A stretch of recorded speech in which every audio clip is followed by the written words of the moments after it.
नमस्कार, आप सभी का स्वागत है स्टेट लाइव में। मैं हूं आपके साथ शालिनी राणा। शुरुआत करेंगे स्टेट लाइव की। सबसे पहले बात करेंगे बिहार की खबरों की। छपरा के अमनौर में अखिल भारतीय भोजपुरी साहित्य सम्मेलन का 28वां अधिवेशन शुरू हो गया है, जो 30 नवंबर तक आयोजित किया जाएगा। वहीं अखिल भारतीय भोजपुरी साहित्य सम्मेलन में डिप्टी सीएम मुख्य अतिथि सम्राट चौधरी शरीक हुए। 2 दिवसीय इस कार्यक्रम में देश भर से साहित्य, कला और राजनीति जगत की कई नामचीन हस्तियां शामिल होने पहुंच रही हैं। ये अधिवेशन भोजपुरी भाषा, साहित्य और इसकी समृद्ध सांस्कृतिक विरासत को समर्पित है। इस आयोजन की अध्यक्षता बिहार विधान परिषद के सदस्य और साहित्य प्रेमी डॉक्टर संजय मयूख कर रहे हैं। उन्होंने कहा कि ये सम्मेलन भोजपुरी साहित्य के संवर्धन और संरक्षण की दिशा में ऐतिहासिक साबित होगा। डॉक्टर मयूख ने बताया कि भोजपुरी भाषा को राष्ट्रीय पहचान दिलाने और नई पीढ़ी तक इसकी विरासत पहुंचाने में ऐसे आयोजन बड़ी भूमिका निभाते हैं। देश के अलग अलग राज्यों से प्रतिनिधि, शोधकर्ता, साहित्यकार और कलाकार इस मंच पर जुट रहे हैं।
छपरा के अमनौर में अखिल भारतीय भोजपुरी साहित्य सम्मेलन का 28वां अधिवेशन शुरू हो गया है, जो 30 नवंबर तक आयोजित किया जाएगा। वहीं अखिल भारतीय भोजपुरी साहित्य सम्मेलन में डिप्टी सीएम मुख्य अतिथि सम्राट चौधरी शरीक हुए हैं।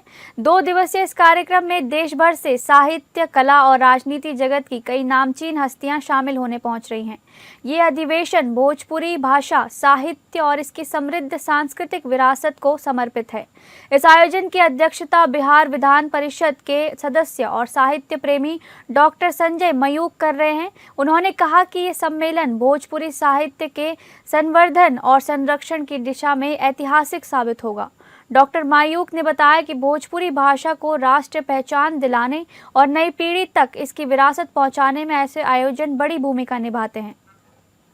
और दिल्ली के सांसद आदरणीय मनोज तिवारी जी, माननीय विधायक कृष्ण कुमार मंटू जी, माननीय विधायक साथी आदरणीय जनक सिंह जी, माननीय विधायक आदरणीय केदार सिंह जी, माननीय विधायक छोटी कुमारी जी, ललन साहनी जी, सम्मानित मंच और मंच के सामने उपस्थित तमाम भाइयों, बुजुर्गों, नौजवान साथियों, छोटे छोटे बच्चों, माता एवं बहनों, मैं सर्वप्रथम अखिल भारतीय भोजपुरी साहित्य सम्मेलन में आए हुए तमाम अतिथियों का स्वागत करता हूं और बधाई भी देता हूं कि भोजपुरी सिर्फ बिहार में बोलने वाला भाषा नहीं है साथियों, ये दुनिया में बोलने वाले भाषा है। आज यदि मॉरिशस चला जाए लोग तो हिंदी से ज्यादा भोजपुरी बोलने वाले लोग मिलेंगे। ये दुनिया में फैला हुआ है। और अभी मनोज तिवारी जी बता रहे थे कि आदरणीय प्रधानमंत्री जी, आदरणीय मुख्यमंत्री नीतीश कुमार जी लगातार इस प्रयास में रहते हैं कि 8वीं अनुसूची में जिस तरह कई भाषा को जोड़ने का काम किया गया है, हम लोग प्रयास करेंगे कि भोजपुरी को भी 8वीं अनुसूची में डालने का काम भारत की सरकार करे साथियों।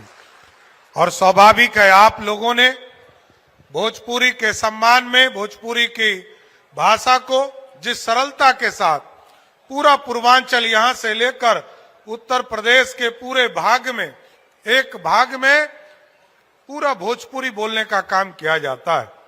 ये चाहे वो शाहबाद का इलाका हो, सारण का इलाका हो या चंपारण का इलाका हो, ये सबसे सरल भाषाओं में से एक है।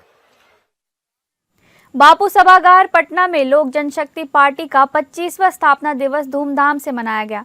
कार्यक्रम का मुख्य आकर्षण पार्टी के राष्ट्रीय अध्यक्ष चिराग पासवान थे, जो विशेष रूप से दिल्ली से आ रहे थे, लेकिन उनकी तबीयत अचानक बिगड़ गई, इसलिए वो शारीरिक रूप से पटना नहीं पहुंच पाए। इस झटके के बावजूद चिराग ने दिल्ली से ही लाइव ऑडियो कॉल के माध्यम से कार्यकर्ताओं को संबोधित किया, जिसमें उन्होंने पार्टी के इतिहास, भविष्य की रणनीति और संगठनात्मक एकजुटता पर जोर दिया।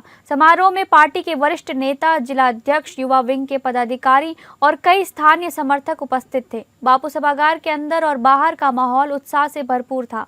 रंग बिरंगे बैनर, पार्टी के झंडे और 25 साल सेवा का के स्लोगन के साथ सजावट की गई थी। मुख्य मंच पर पार्टी के संस्थापक रामविलास जी की तस्वीर रखी गई थी, जिसके सामने सभी ने 2 मिनट का मौन रखकर उन्हें श्रद्धांजलि दी।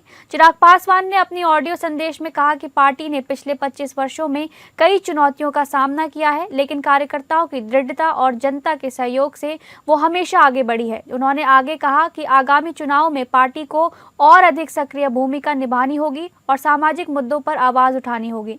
उन्होंने सभी को एकजुट होकर काम करने का आह्वान किया, ताकि पार्टी का मूल उद्देश्य जन सेवा पूरा हो सके।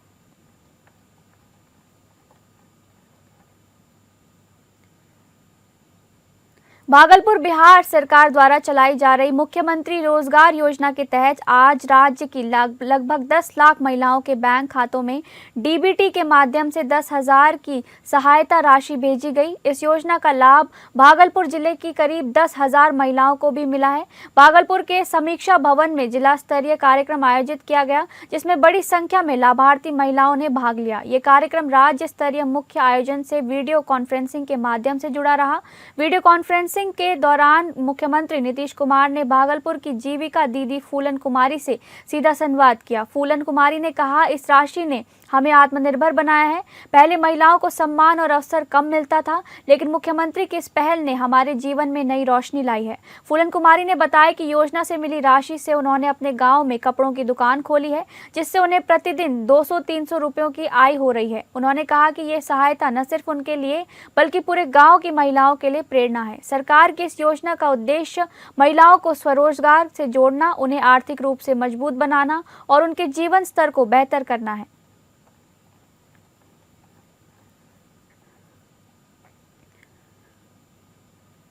भागलपुर के नवनिर्वाचित भाजपा विधायक रोहित पांडे ने आज भव्य आभार यात्रा निकाली। ये यात्रा आदमपुर से शुरू होकर शहर के विभिन्न मार्गों से गुजरते हुए संपन्न हुई।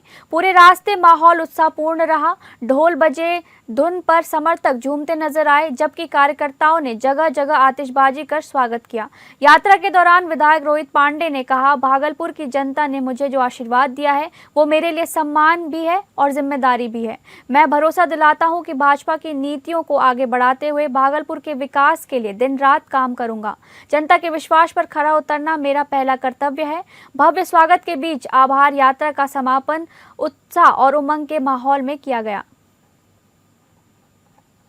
भागलपुर के मतदाताओं ने जिस अपेक्षा और आकांक्षा के साथ हमें अपना आशीर्वाद देकर इतना अपना समर्थन और आशीर्वाद दिया है कि उनके मन में जो भागलपुर के विकास और डेवलपमेंट की जो आकांक्षा है, उस आकांक्षा को पूरा करने का काम करेंगे और भागलपुर के मतदाताओं को विश्वास हम पर जताया है, उस विश्वास पर खरा उतरकर उनके एक एक सपनों को पूरा करने का काम करेंगे।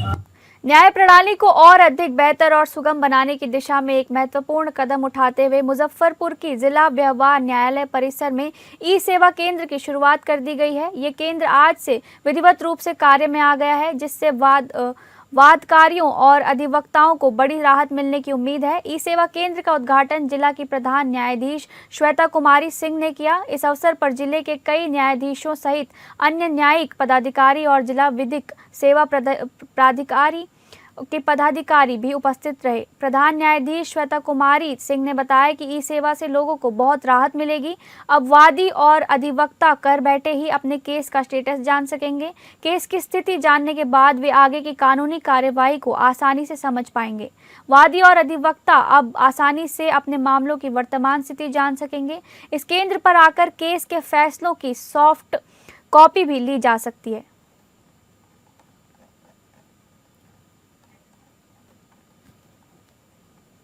पटना जिले के बाढ़ थाना अंतर्गत दोहार गांव के पास NH 31 पर अज्ञात वाहन की चपेट में आने से बाइक सवार 2 युवक की मौके पर ही मौत हो गई। दुर्घटना इतनी भीषण थी कि बाइक के परखच्चे उड़ गए और सवार दोनों युवक की मौके पर ही मौत हो गई। वहीं एक युवक उछलकर सड़क किनारे मकान के 10 फीट ऊंचाई पर दिए करकट से जाकर टकरा गया। सूचना मिलते ही पुलिस मौके पर पहुंची और युवक के परिजनों की जानकारी जुटाकर सूचना दी गई। आनन फानन में परिजन मौके पर पहुंचे। घटना रात्रि करीब 10 बजे की बताई जा रही है। पुलिस ने दोनों युवक के शव को कब्जे में लेकर जांच पड़ताल शुरू कर दी है। दोनों युवक की पहचान मलाही गांव निवासी अमित कुमार और राहुल कुमार के तौर पर हुई है।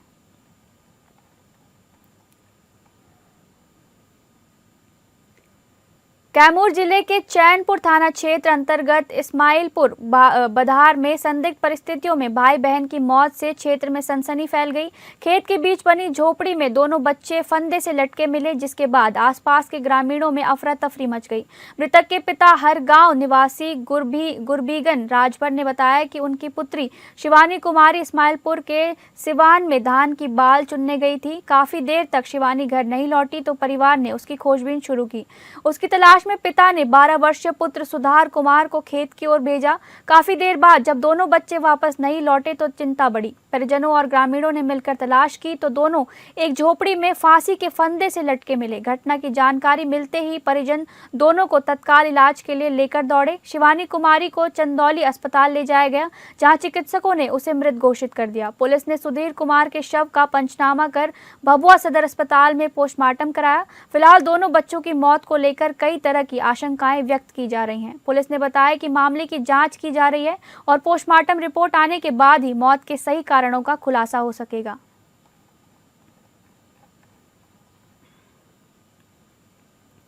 बिहार के नवादा में एक पर्यटक से मारपीट के मामले में पुलिस ने एक आरोपी को गिरफ्तार किया है। ये घटना हिसुआ से राजगीर जाते समय हुई थी, जहां पश्चिम बंगाल के एक पर्यटक के साथ मारपीट की गई। ये पूरी घटना हिसुआ बस्ती बिघा के समीप हुई, जब बोधगया से राजगीर जा रहे पर्यटक की मोटरसाइकिल रुकवाकर मारपीट की गई। पीड़ित ने पुलिस में शिकायत दर्ज कराई थी, जिसके बाद तत्काल कार्यवाही की गई। पश्चिम बंगाल के अलीपुर द्वार जिले के जायगांव निवासी 50 वर्षीय दिलीप लाभा बोधगया और राजगीर घूमकर लौट रहे थे। उनकी गाड़ी में लगभग 4 लोग सवार थे। एक मोटरसाइकिल चालक ने उनका पीछा किया, गाली गलौज की और मारपीट कर उन्हें घायल कर दिया। पीड़ित के अनुसार आरोपी ने उनकी गाड़ी के सामने अपनी मोटरसाइकिल लगाकर चाबी खींच ली और मारपीट की। आरोपी ने यह भी कहा कि बंगाल के आदमी को हम बिहार में देखना नहीं चाहते। इस पूरी घटना का वीडियो भी बनाया गया था। घायल पर्यटक दिलीप लाभा ने किसी तरह अपनी जान बचाई और एक निजी अस्पताल में इलाज कराया। उन्होंने मारपीट के संबंध में थाने में आवेदन दिया। थानाध्यक्ष मृत्युंजय कुमार ने बताया कि आवेदन मिलने के बाद एसआई परदेसी कुमार और पुलिस बल ने नारदीगंज थाना क्षेत्र के कौशला गांव में छापेमारी कर आरोपी को गिरफ्तार किया।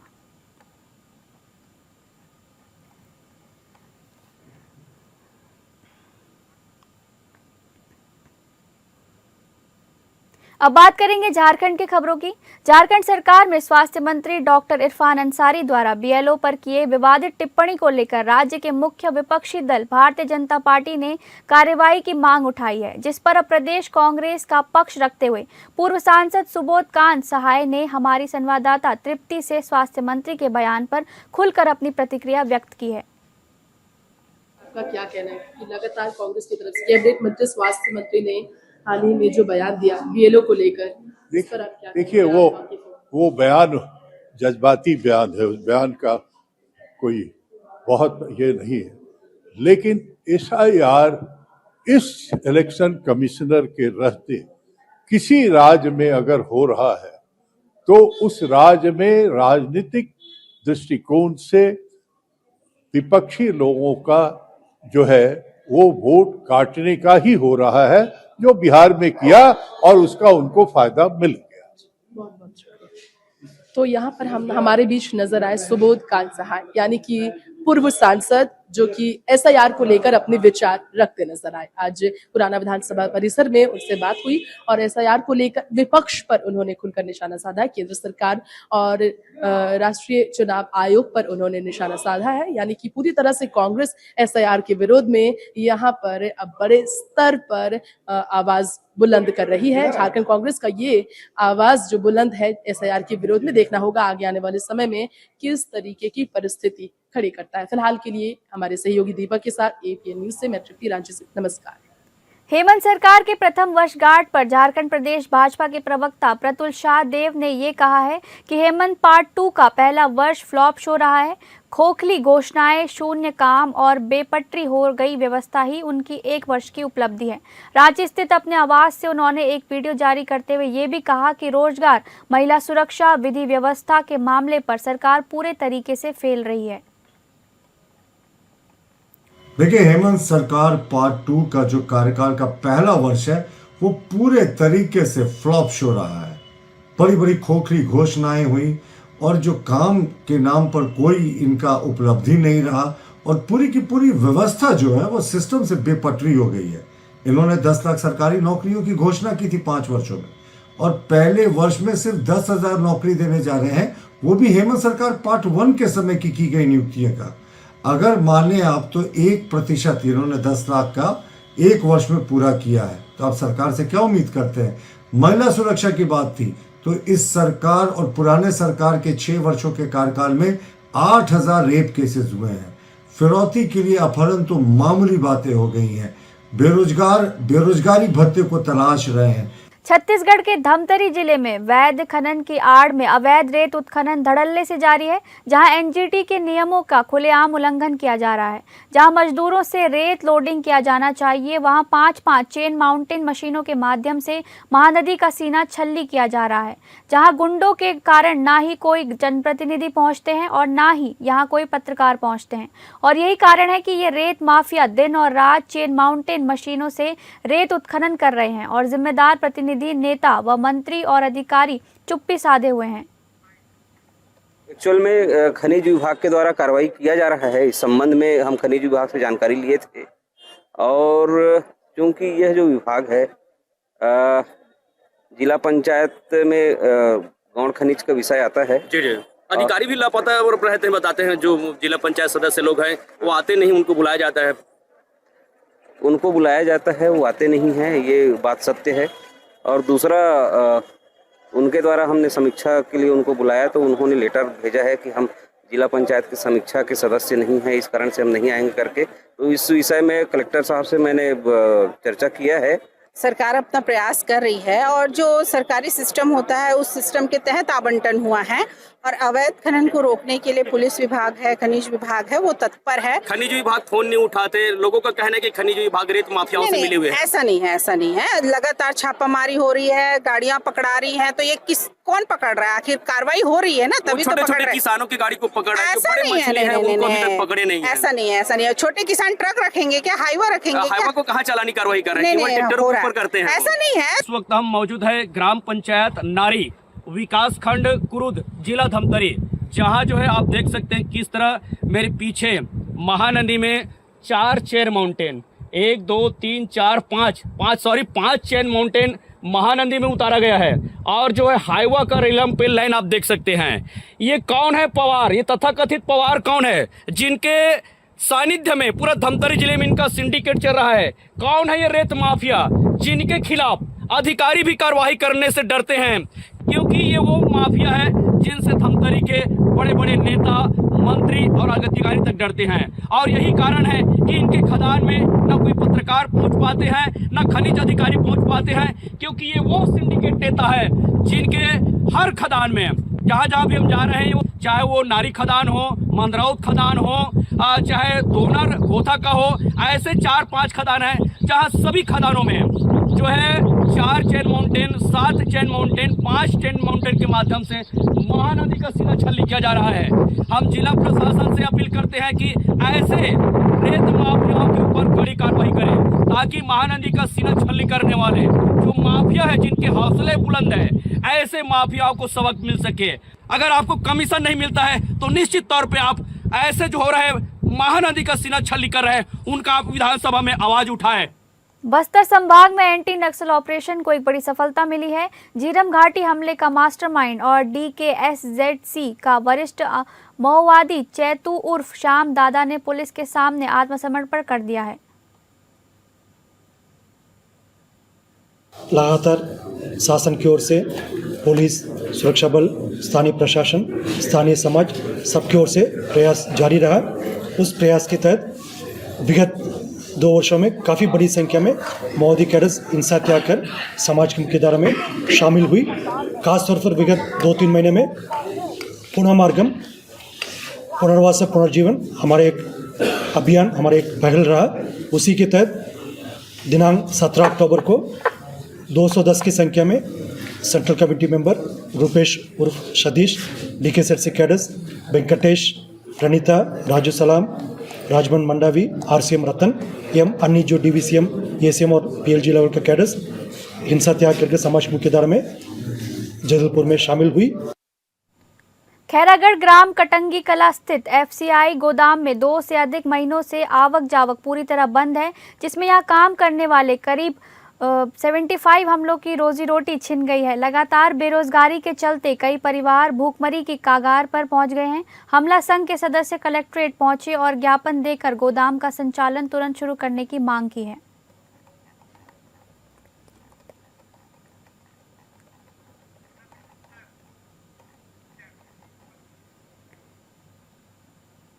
खैरागढ़ में श्री सीमेंट की प्रस्तावित खनन परियोजना को लेकर क्षेत्र में विरोध तेज हो गया है। छुई खदान क्षेत्र के 25 गांवों में हजारों किसान व ग्रामीणों का गुस्सा फूटा और उन्होंने जनसुनवाई रद्द करने की मांग उठाई।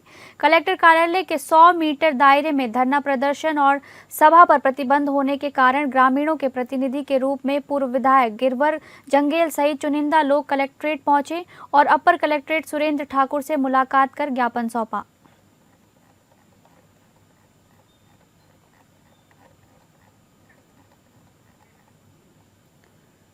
धान खरीदी केंद्र औंधी में अव्यवस्था और लापरवाही का बोलबाला है। किसानों की मेहनत और समय का सम्मान करने के बजाय यहां बदइंतजामी का ढेर दिखाई देता है। धान खरीदी केंद्र में हमालों की व्यवस्था नहीं होने से किसानों को खुद ही बोरी ढोने और तौलने के लिए मजबूर होना पड़ रहा है। बोरियों की सिलाई के लिए जरूरी सामग्री तक उपलब्ध नहीं है, जिससे किसानों को परेशानी हो रही है।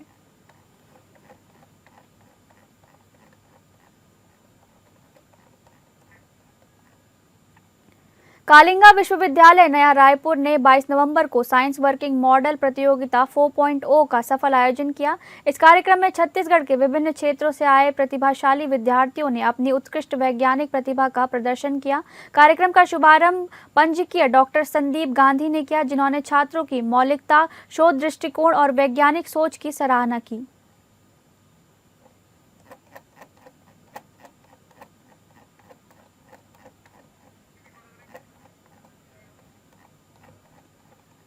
अब बात करेंगे महाराष्ट्र की खबरों की। महाराष्ट्र के अमरावती जिले के अंजनगांव सुरजी में एक चुनाव रैली को संबोधित करते हुए भाजपा के राज्यसभा सांसद डॉक्टर अनिल बोंडे ने हिंदुत्व, मुस्लिम समुदाय और जिहाद के मुद्दों पर अपना रुख स्पष्ट किया। उन्होंने कहा कि उनकी पार्टी मुसलमानों के खिलाफ नहीं है, बल्कि वह उन लोगों के खिलाफ है जो जिहादी और राष्ट्र विरोधी हैं। बोंडे ने कहा, हम अब्दुल कलाम के समर्थक हैं, कसाब के नहीं। इस बयान के बाद सभा में जोरदार तालियां बजी। उन्होंने कहा कि हिंदुत्व का मतलब सभी समुदायों के प्रति सम्मान और राष्ट्र प्रेम है।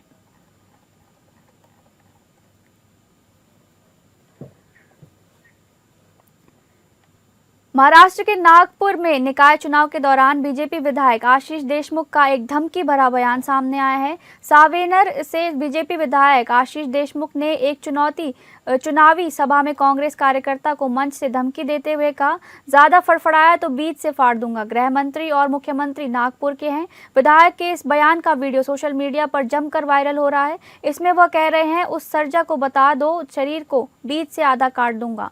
यह देवेंद्र फडणवीस साहब की सरकार है। गृह मंत्री और मुख्यमंत्री नागपुर के हैं। ज्यादा फड़फड़ाया तो फाड़ दूंगा आधा। विधायक के इस बयान की व्यापक आलोचना हो रही है और इसे लोकतांत्रिक प्रक्रिया के लिए खतरा बताया जा रहा है। फलटून टाकील चर्चा तुले अर्धा हे देवेंद्र फडणवीस साहेबांचं सरकार आहे. गृहमंत्री मुख्यमंत्री नागपुरातले आहे. जास्ती वळवळ केली तर फलटून टाकू तुले अर्धा.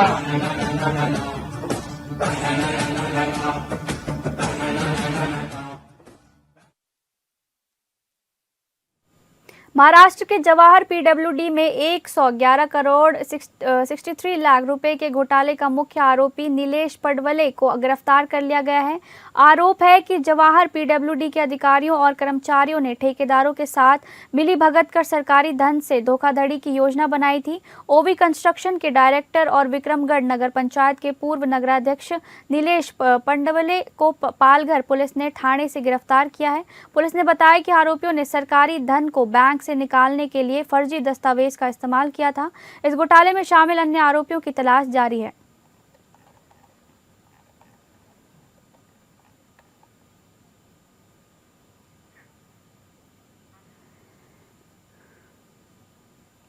अब बात करेंगे पंजाब की खबरों की। पीआरटीसी पन बस कॉन्ट्रैक्ट वर्कर यूनियन की तरफ से पटियाला के बस अड्डा पर धरना प्रदर्शन किया गया। मौके पर पहुंची पुलिस ने प्रदर्शनकारियों को खदेड़ा। पुलिस का कहना है प्रदर्शनकारियों के हाथ में पेट्रोल की बोतलें थी। स्थिति काफी तनावपूर्ण थी। मौके पर पहुंचे एसपी सिटी पलविंदर सिंह चीमा ने बताया प्रदर्शनकारियों से बातचीत की गई, उन्हें शांत करने की कोशिश की गई, प्रदर्शन के लिए कहा गया, लेकिन उन्होंने तुरंत बस अड्डे के सभी गेट पूर्ण तौर पर बंद कर दिए। उनके हाथ में पेट्रोल की बोतलें थी तथा इसके अलावा वह भड़काऊ भाषण दे रहे थे। इसके बाद पुलिस ने कार्रवाई करते हुए इन प्रदर्शनकारियों को वहां से हटाया तथा गेट को खोला गया।